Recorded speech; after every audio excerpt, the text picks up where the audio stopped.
యొక్క అవసరాలు దానిలో చర్చకొచ్చే విధంగా ప్రతిబింబించే విధంగా ప్రతిష్టాత్మకంగా ఆ సభను నిర్వహించాలి అని చెప్పేసి భావించడం జరిగింది.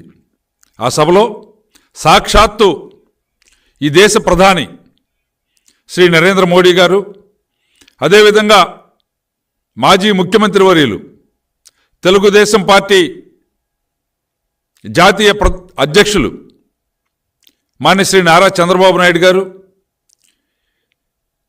జనసేన పార్టీ అధ్యక్షులు శ్రీ పవన్ కళ్యాణ్ గారు, ఇంకా వేదిక పైన 3 పార్టీలకి చెందినటువంటి అగ్రనాయకత్వం అంతా కూడా ఉండే విధంగా ఏర్పాటు చేసి అక్కడి నుంచి ప్రజానీకానికి ఒక దిశానిర్దేశం చేయాలి అని భావించడం జరిగింది. ఒక దేశ ప్రధాని బహిరంగ సభకు వస్తే దానికి అడుగడుగునా కూడా ఇబ్బందులు, ఒక కుట్రపూరితమైనటువంటి చర్యలు దాని వెనక మళ్ళీ కనపడతా ఉన్నాయి.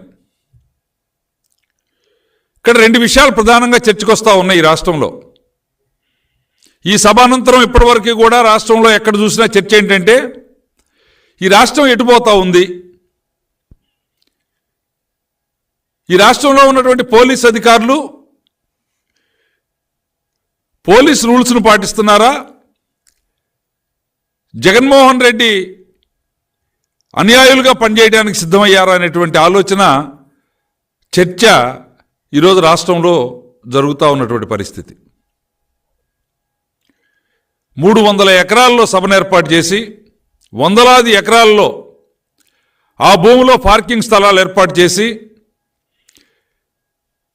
లక్షలాది మంది ప్రజానీకం వచ్చినా సౌకర్యాలు ఉండే విధంగా అన్ని రకాలైనటువంటి ఏర్పాట్లు చేస్తే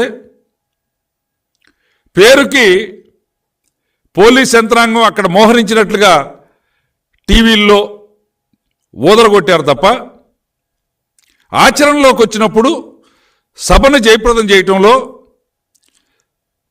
ఆ సభని జయప్రదంగా నిర్వహించుకునే దానికి అవసరమైనటువంటి చర్యలు తీసుకోవటంలో పోలీసులు పూర్తిగా కూడా విఫలమయ్యారు. ఇక్కడ చర్చ ఏంటంటే ఈ రాష్ట్ర పోలీస్ యంత్రాంగం విఫలమైందా, చేతకాంతనంతో ఉందా, లేక జగన్మోహన్ రెడ్డి ఆదేశానుసారం సభని విఫలం చేసేందుకు, సభకి విఘ్నాలు కల్పించేందుకు ప్రయత్నం చేసిందా? ఇది ఈరోజు రాష్ట్రంలో ప్రధానమైనటువంటి చర్చ. గత 5 సంవత్సరాలుగా ఈ రాష్ట్రంలో పోలీసు తీరు మనం గమనించాం. ఈ రాష్ట్రంలో ప్రతి ఒక్క పౌరుడు ఈ రాష్ట్రంలో ఉన్నటువంటి పోలీసులు తీరు గమనించినటువంటి పరిస్థితి ఉంది.